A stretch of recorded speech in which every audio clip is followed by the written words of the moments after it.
अस्सलाम वालेकुम, कैसे हैं आप सब लोग। मैं उम्मीद करती हूँ कि आप सब बिल्कुल ठीक होंगे। अल्लाह पाक आपको बहुत खुश रखे, हर तरह की बीमारियों और परेशानियों से बचाए। आमीन सुम्मा आमीन। तो चलें आज के व्लॉग करते हैं स्टार्ट। आज का व्लॉग मैं स्टार्ट कर रही हूँ रात के टाइम से। आपको पता है हमारे इस घर में तकरीबन 5 महीने पूरे होने को हैं, अभी तक मैंने गेस्ट रूम को सही से सेट नहीं किया। जी हाँ, आपने बिल्कुल सही सुना, मैं बार बार डिले किए जा रही थी। मैं अपने आप को यही बोल रही थी कि आज नहीं करूँगी, बहुत बिजी हूँ, कल कर लूँगी। खैर है, कुछ नहीं होता। आपको तो पता है मेरे तो 100 तरह के काम होते हैं। मैं एडिटिंग में बिज़ी होती हूँ, शूटिंग और ब्लॉग्स के काम अलग से होते हैं, यूनिवर्सिटी के काम अलग से होते हैं। आज तो भाई मैंने अपने आप को शुरू दिन से ही समझा लिया था कि ये काम तो करना ही करना है, चाहे जो कुछ भी हो जाए, चाहे आंधी आ जाए तूफान, ये काम तो होना ही चाहिए। डन। मैं नीचे से सारा कुछ लेकर आ रही थी, एक एक करके कुशन्स भी लेकर आ गई थी, साथ में पिलोज और कंफर्टर भी हम लोगों ने लॉन्ड्री को दिया हुआ था, तो वो भी वॉश होके आ चुका है। और जब भी कोई भी चीज़ लॉन्ड्री को दो ना, तो उससे इतनी कोई अलग ही किस्म की खुशबू आती, मुझे तो बड़ी पसंद है। और बॉबी तो मुझे देख के इतना ज़्यादा खुश हो रहा था, वो तो चाहता है मैं 24 घंटे काम करती रहूँ गुलामों की तरह, तब ये बंदा खुश होगा, वैसे नहीं। यहाँ पे मेरे जहन में सिर्फ एक ही बात आ रही थी, क्या मैं वैक्यूम क्लीनर लगाऊँ इस टाइम, क्योंकि आधी रात थी ना, मुझे ये डर था कि कहीं मैं किसी को डिस्टर्ब ना करूं। तो फिर बाद में मुझे ख्याल आया कि यार हम लोग तो डुप्लेक्स अपार्टमेंट में रहते हैं, नीचे वाले लोग भी हमारे अपने ही हैं, और हमारे यहाँ नीचे गेम्स खेल रहे थे बैठ के, तो वो लोग तो जागे हुए हैं, मैंने किसको डिस्टर्ब करना है। लेकिन इस घर का ये भी बहुत बड़ा मसला है कि आवाज़ बहुत ज़्यादा गूंजती है, और आपको तो पता है वैक्यूम क्लीनर की इतनी मोटी आवाज़ है ना कि ना ही पूछें, पूरा का पूरा मोहल्ला ही जाग जाएगा। अल्हम्दुलिल्लाह से यहाँ पे सारे काम मेरे हो रहे थे आहिस्ता आहिस्ता करके। हालांकि मुझे शुरू में बहुत ज़्यादा प्रॉब्लम हुई काम को स्टार्ट करने में, लेकिन जैसे ही स्टार्ट हुआ तो पता ही नहीं चला काम कब ख़त्म हुआ, कैसे हुआ और किस टाइम पे हुआ। अच्छा, मज़े की बात आप लोगों को बताती हूँ, ये वाला बेडरूम मेरा पर्सनल फेवरेट था। जब हम लोग शुरू में आए थे ना घर देखने के लिए, तो मैंने तो पसंद कर लिया था, और मैंने 110% सोचा हुआ था कि मैं इसी वाले बेडरूम में ही शिफ्ट होंगी।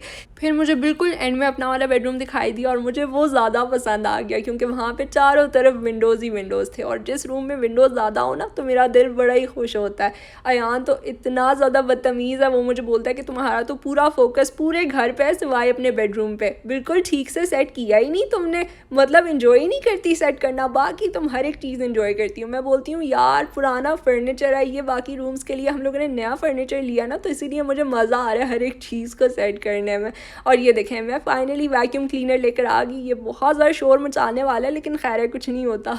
मैंने तो आप लोग को बताया ही नहीं कि हमारे घर कौन आ रहा है और किसके लिए इतनी साफ़ सफाइयाँ हो रही हैं। असल में हमारे घर आ रहे हैं मेहमान, जिसकी वजह से सारा कुछ शॉर्ट नोटिस पे हो रहा है। और मैं तो आप लोग को सच्ची बता रही हूँ, ये काम तो मैंने अब भी नहीं करना था। और वैसे भी हम पाकिस्तानियों की ना ये आदत बड़ी अच्छी है, चीज़ों को बार बार डिले करते जाएंगे, जब तक सर पे काम ना आएंगे तब तक वो नहीं करेंगे।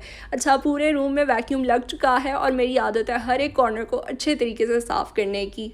मेरी तो भाई एक चीज़ समझ से बाहर है, पता नहीं इतना सारा गंद और डस्ट कहाँ से जमा हो जाता है। हालांकि ये रूम तो किसी के यूज़ में भी नहीं होता था, हमेशा हम लोग डोर बंद करते थे।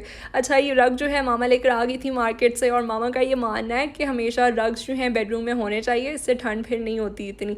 और वैसे भी अपार्टमेंट्स में बहुत ज़्यादा सर्दी लगती है, हालांकि AC भी नहीं ऑन हुआ होता, लेकिन फिर भी ठंड इतनी होती है ना। विले में तो बिल्कुल भी ठंड का पता नहीं चलता, क्योंकि हम लोग खलीफा सिटी में रह चुके ना, इसलिए हमें बहुत अच्छे से आइडिया है।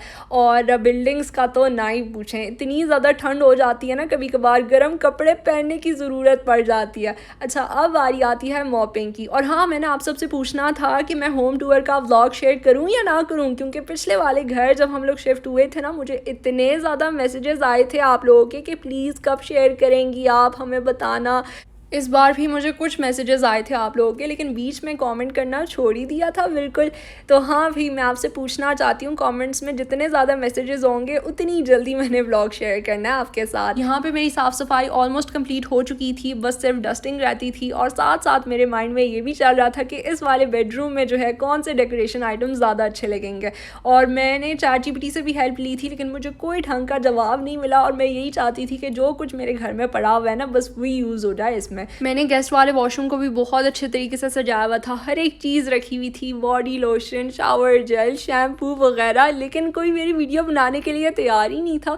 एक तो सबके पीछे पड़ना पड़ता है कि प्लीज़ मेरी वीडियो बना दो, 100 मिन्नतें करनी पड़ती हैं, लेकिन फिर भी ये लोग हाथ नहीं आते।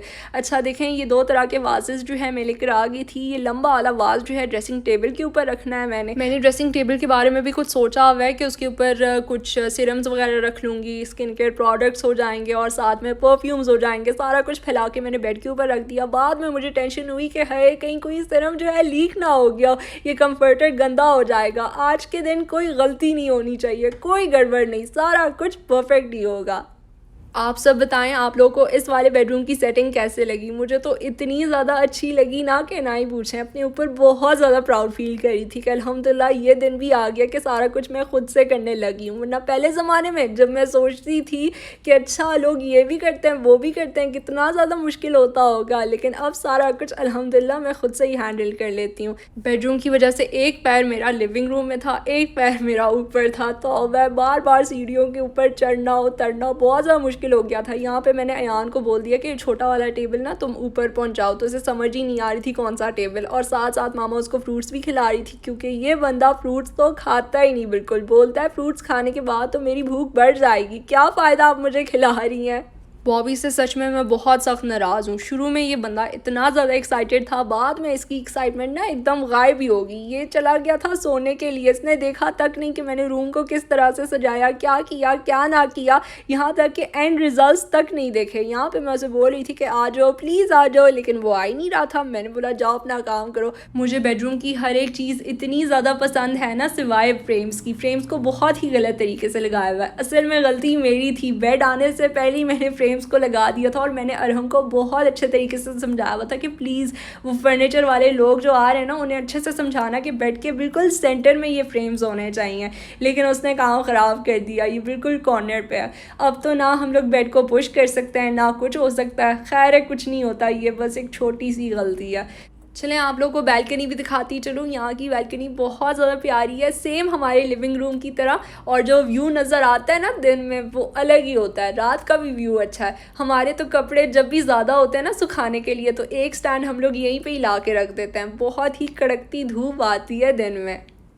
मुझे तो सिर्फ एक ही बात की खुशी थी कि शुक्र से मेरा ये गेस्ट रूम जो है फाइनली सेट हो चुका है। कल का दिन तो वैसे भी हमारा बहुत ही ज़्यादा बिजी गुजरने वाला है, क्योंकि मेड ने आना है। और मेड ने तो जब भी हमारे घर आना होता है ना, उस दिन कुछ ना कुछ लाजमी होना होता है, मतलब हम लोग एक्स्ट्रा बिजी होते हैं। अच्छा ये देखें, यहाँ पे अरहम जो है मज़े से गेम्स खेल रहा था और वहाँ पे मैं ज़लीलो ख्वार हो रही थी बेडरूम को सेट करने के चक्कर में। ये सारी वीडियो क्लिप्स मामा ने शूट की हुई आप लोगों के लिए। कल के दिन मामा और अरहम दोनों मिलके गए हुए थे फार्म, वहाँ से मेरे लिए ऑर्गेनिक एग्स लेने के लिए। और मामा को तो यहाँ पे आना इतना ज़्यादा अच्छा लगता है, वो तो बहाने ढूंढती हैं, लेकिन अरहम जो है इतना ज़्यादा पागल है, वो लेकर जाता ही नहीं मामा को। जब हम लोग खलीफा सिटी में रहते थे ना, तब ये जगह बहुत नज़दीक थी हमारे घर से। मामा का तो हमेशा आना जाना लगा रहता था। अब तो हम लोग सिटी आ गए तो ये जगह बहुत दूर हो गई है, महीनों महीनों के बाद उनका आना होता है यहाँ पे। और देखें करेले आपको दिखा रही हैं, साथ में बैंगन और क्या कहते हैं पालक भी ग्रो किया हुआ था। मामा तो जब भी यहाँ से होके आती है ना, मुझे बोलती हैं इतनी ज़्यादा सब्जियाँ ग्रो की हुई थी ना इन्होंने। आपको पता है मामा का कौन सा ड्रीम हाउस है? वो चाहती हैं उनका एक छोटा सा फार्म हाउस हो, जहाँ पे मुर्गियाँ और ये सारे एनिमल्स वगैरह फिर रहे हों, और इनको देख के उनको सुकून आया करे, और फ्रेश दूध और अंडे खाया करे, ताकि उनकी सेहत कभी भी ख़राब ना हो। बस इसी ज़िंदगी में वो बहुत ज़्यादा खुश रहेंगी। हम हमेशा हंसते हैं मामा के ऊपर कि ये भला कोई ज़िंदगी हुई। बस हर किसी की अपनी अपनी मर्ज़ी है। मामा को तो गाँव वाली लाइफ इतनी ज़्यादा पसंद है ना, लकड़ियों पे खाना बनाना, ये करना वो करना, और हम तो कम्प्लीटली ऑपोजिट हैं। बोलती हैं कभी कभार तुम लोगों की वजह से मैं मजबूर हूँ, वरना मैंने कब का इस वाली ज़िंदगी में जो है शिफ्ट हो ही जाना था, बहुत पहले से। यहाँ से थोड़ी थोड़ी करके मामा ने सारी सब्जियाँ उठा ली थी। करेले भी हैं, साथ में पालक भी हैं। हालांकि ये दोनों चीज़ें मामा को बिल्कुल भी सूट नहीं करते, लेकिन फिर भी वो बना के खाएंगी। अच्छा रास्ते से और हमने अपने लिए जो है चिकन सैंडविच ले लिया था, और अब घर जाके सारे अंडों को वॉश करके हम लोग स्टोर कर लेंगे। ये था मेरा आज का व्लॉग। अगर आपको अच्छा लगा तो मेरे वीडियो को लाइक करें, शेयर करें, और कॉमेंट करके मुझे लाजमी बताइएगा कि आप लोगों को मेरा ये आज का व्लॉग कैसा लगा। Till then take care and अल्लाह हाफिज़।